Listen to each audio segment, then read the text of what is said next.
दोस्तों आप सभी का स्वागत है टीके जनरल स्टडीज़ में। दोस्तों आप सभी के लिए यहाँ पर छत्तीसगढ़ बेरोजगारी भत्ता की जानकारी लेकर आया हूँ। यह वीडियो आपके लिए काफ़ी महत्वपूर्ण है। जिसको भी बेरोजगारी भत्ता लेनी है या जो भी इसके लिए फॉर्म अप्लाई करना चाहते हैं वह वीडियो लास्ट तक ज़रूर देखेगा। एक एक चीज़ मैं यहाँ पर आपको बताया हूँ कि आपकी उम्र कितनी होनी चाहिए बेरोजगारी भत्ता प्राप्त करने के लिए, साथ ही साथ फॉर्म कब से यहाँ पर भरना है और योग्यता क्या रहेगी, साथ ही साथ कितने लोगों को यह बेरोजगारी भत्ता दिया जाएगा और कितने साल तक आपको यह बेरोजगारी भत्ता मिलेगा और कितना रुपए आपको यह प्राप्त होगा। इन सारी चीज़ों की यहाँ पर मैं डिटेल लेकर आया हूँ। तो जो भी बेरोजगार अभ्यर्थी हैं छत्तीसगढ़ में वह तैयार रहिए बेरोजगारी भत्ता पाने के लिए, क्योंकि बेरोजगारी भत्ता इसलिए खास है क्योंकि जितने भी बेरोजगार हैं सभी तैयारी करते हैं और तैयारी करने के लिए आपको कुछ ना कुछ बुक्स खरीदनी है या कहीं कोचिंग ज्वाइन करना है या कुछ ना कुछ आपको मटेरियल लेनी पड़ती है।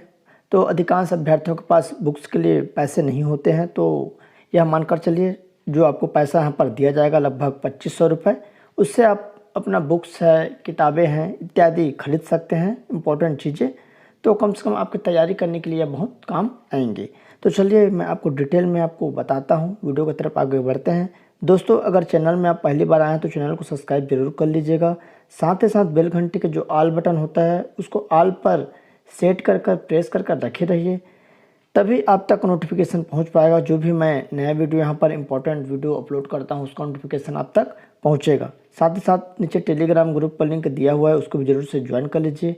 बहुत सारे जो गवर्नमेंट जॉब की वैकेंसी है वहाँ पर उसकी जो PDF है, फॉर्म है उपलब्ध कराई जाती है। तो आप टेलीग्राम चैनल से डाउनलोड कर आप फॉर्म भर सकते हैं। अभी बहुत सारे वैकेंसियाँ निकली है जो कि संविदा है, कुछ यहाँ पर रेगुलर है, तो इस हिसाब से आप वहाँ पर फॉर्म डाल सकते हैं। तो टेलीग्राम ग्रुप ज्वाइन कर लीजिए या आप टेलीग्राम में सीधे DK जनरल स्टडी सर्च करेंगे तो आपको मिल जाएगा, आप वहाँ से ज्वाइन हो पाएंगे। तो चलिए बेरोजगारी भत्ता की तरफ बढ़ते हैं। तो यहाँ पर सबसे पहले देखते हैं कि छत्तीसगढ़ बेरोजगारी भत्ता 2500 रुपये प्रति माह आपको दिया जाएगा। तो आइए सबसे पहले देखते हैं कि आपकी उम्र कितनी होनी चाहिए, किस उम्र वाले अभ्यर्थियों को यहाँ पर बेरोजगारी भत्ता मिलेगा। तो दोस्तों मैं आपको बता दूँ, कम से कम आपकी उम्र 18 वर्ष होनी चाहिए और अधिकतम 35 वर्ष यहाँ पर होना चाहिए। 18 से 35 वर्ष के बीच में जो भी अभ्यर्थी बेरोजगार हैं उसको यहाँ पर बेरोजगारी भत्ता दिया जाएगा। ये हो गई उम्र की बात। बाकी और जो एज बढ़ने का है, कम तो नहीं होगा क्योंकि 18 वर्ष में ही यहाँ पर पंजीयन होता है सामान्यतः, तो 35 वर्ष रखा गया है। बाकी नोटिफिकेशन में और क्लियर हो पाएगा कि क्या उससे आगे वाले को भी यहाँ पर दिया जाएगा।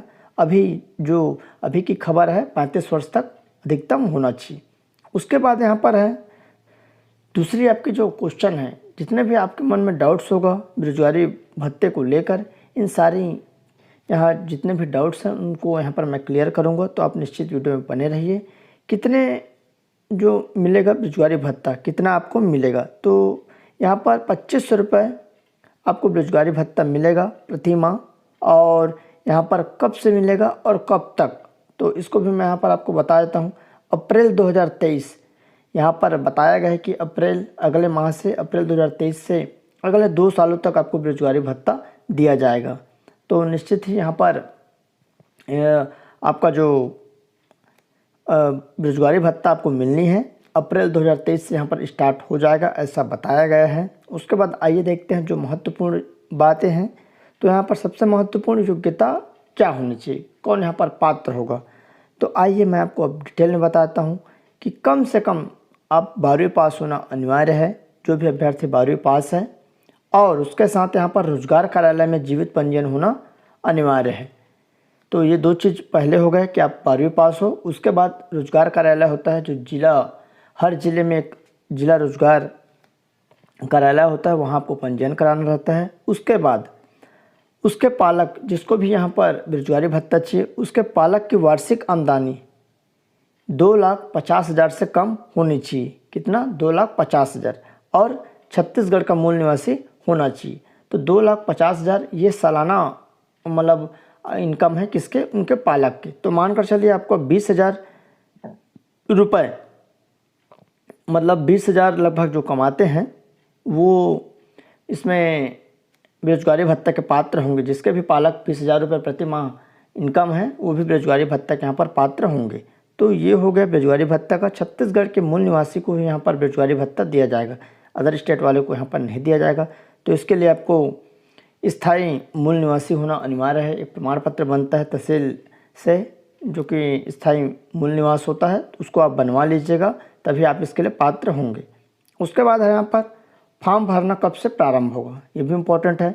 तो फॉर्म भरना यहाँ पर मार्च से स्टार्ट हो जाना चाहिए, क्योंकि अप्रैल से दिया जाएगा। तो निश्चित ही आप मानकर चलिए कि मार्च से स्टार्ट हो जाएगा। अगर मार्च से स्टार्ट नहीं होगा तो अप्रैल में यहाँ पर स्टार्ट हो जाएगा। मेरे अनुमान से इसका नोटिफिकेशन अगले हफ्ता यहाँ पर आने की संभावना है। नेक्स्ट वीक में इसका जो नोटिफिकेशन है क्लियर रहेगा, क्या नियम है, क्या क्या चीज़ें रहेगी, कब से फॉर्म भराएगा, तो इन सारी चीज़ें का नोटिफिकेशन जारी हो जाएगा। तो जल्द ही आपको अगले सप्ताह देखने को मिल जाएगा और इसके लिए फॉर्म भरने का भी समय जल्द ही यहाँ पर जारी कर दिया जाएगा। तो आइए देखते हैं फॉर्म कहाँ भरना है। तो दोस्तों, ग्रामीण क्षेत्रों के लिए फॉर्म जो भरना है जनपद पंचायत कार्यालय में भरना है, और यहाँ पर शहरी क्षेत्रों के लिए नगरीय निकाय जो कार्यालय होता है वहाँ पर, मतलब अगर आप ग्राम पंचायत से हैं तो आपको जनपद पंचायत में जाके फॉर्म भरना है। ग्राम पंचायत वाले को कहाँ, जनपद पंचायत जो कार्यालय होता है ब्लॉक में, वहाँ जाके आपको फॉर्म भरना है।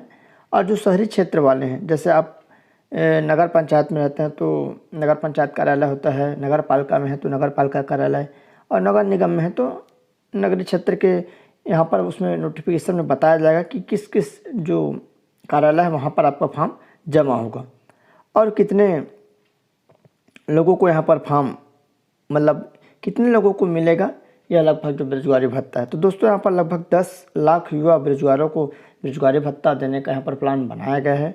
कम से कम 10 लाख यहाँ पर युवा होंगे, तो निश्चित ही अधिकांश युवाओं को यहाँ पर बेरोजगारी भत्ता मिलने का अनुमान है। तो जो भी यहाँ पर बेरोजगार हैं, उसके बाद ये नीचे है कि रोजगार पंजीयन क्या होता है।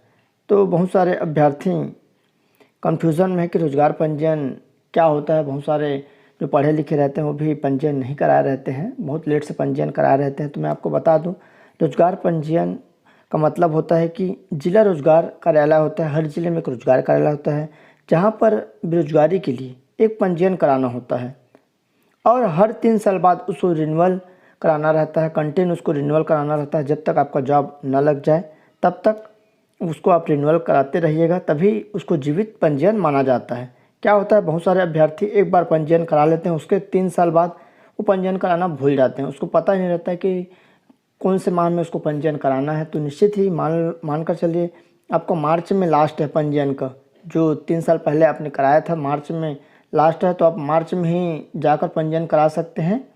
इसको मार्च में के लास्ट तक ही पंजीयन कराना रहता है। अगर आप अप्रैल में जाएंगे, अगर ज़रा से भी लेट हो जाता है, 1 वीक लेट, तो वह पंजीयन अमान्य हो जाता है, फिर से आपको नया पंजीयन कराना रहता है। तो वह नया में गिनती आएगा, और जो कंटिन्यू रिन्यूअल होते आ रहा है उसको पुराने पंजीयन के तहत गिना जाएगा। तो इसमें भी कुछ शर्तें लागू की जा सकती है कि इतने ईयर वाले को यहाँ पर पंजीयन रहेगा तभी उसको यहाँ पर बेरोजगारी भत्ता मिलेगा। बट अभी नोटिफिकेशन नहीं आया है तो कुछ भी बोलना सही नहीं है, क्लियर नहीं है, तो ये एक अनुमान है। तो निश्चित ही यह जो फॉर्म है ऑफलाइन रहेगा कि ऑनलाइन रहेगा, तो मेरे हिसाब से यह फॉर्म ऑफलाइन ही भराएगा। तो इस हिसाब से आप तैयार रहिएगा कि ऑफलाइन फॉर्म भरना है, अच्छे से फॉर्म भरना है। आपका निवास होना चाहिए, आप जाति भी यहाँ पर आपका बनने रहना अनिवार्य है। मूल जाति हो गया, निवास हो गया, और आपकी वार्षिक आमदनी, तो ये वार्षिक आमदनी भी आपको कंप्लीट रखना है कि आपके पालक की वार्षिक आमदनी कितनी है। ये हर 6 माह के लिए वैलिड रहता है वार्षिक आमदनी। तो आप अभी से अगर जिसको भी बेरोजगारी भत्ता चाहिए वह पालक की वार्षिक आमदनी बनवा लीजिएगा। आमदनी आपका आजकल बन जाता है, ऑनलाइन सब बनता है, ऑनलाइन निवास हो गया, ऑनलाइन आपका जाति, और ऑनलाइन यहाँ पर पंजीयन और रोजगार कार्यालय का पंजीयन होना अति अनिवार्य है। जो भी अभ्यर्थी नहीं कराए होंगे जल्दी से जाकर करा लीजिए, हो सकता है नए अभ्यर्थियों को भी मौका मिल जाए। तो इस हिसाब से यह जानकारी रही। कुछ भी डाउट्स हो तो नीचे आप कमेंट करिएगा, उसका यहाँ पर मैं रिप्लाई दूंगा। मैं अच्छे से यहाँ पर बताने की कोशिश की, उसके बाद भी बहुत सारे अभ्यर्थियों के मन में कुछ चीज़ें रह जाती है, डाउट्स रहते हैं, तो आप कमेंट करिएगा, उसका यहाँ पर मैं 100% रिप्लाई दूंगा। और चैनल में पहली बार आए तो चैनल को सब्सक्राइब कर लीजिए, क्योंकि इस चैनल में आपको गवर्नमेंट जॉब की लेटेस्ट जानकारियाँ दी जाती है। साथ ही साथ यहाँ पर एडीओ और हॉस्टल वार्डन की यहाँ पर क्लास चल रहा है, तो निश्चित ही जो भी एडीओ हॉस्टल वार्डन वाले हैं वो भी चैनल को सब्सक्राइब कर लें और बेल घंटी का जो ऑल बटन है उसको भी प्रेस कर रखे रहिए। तो चलिए दोस्तों, धन्यवाद।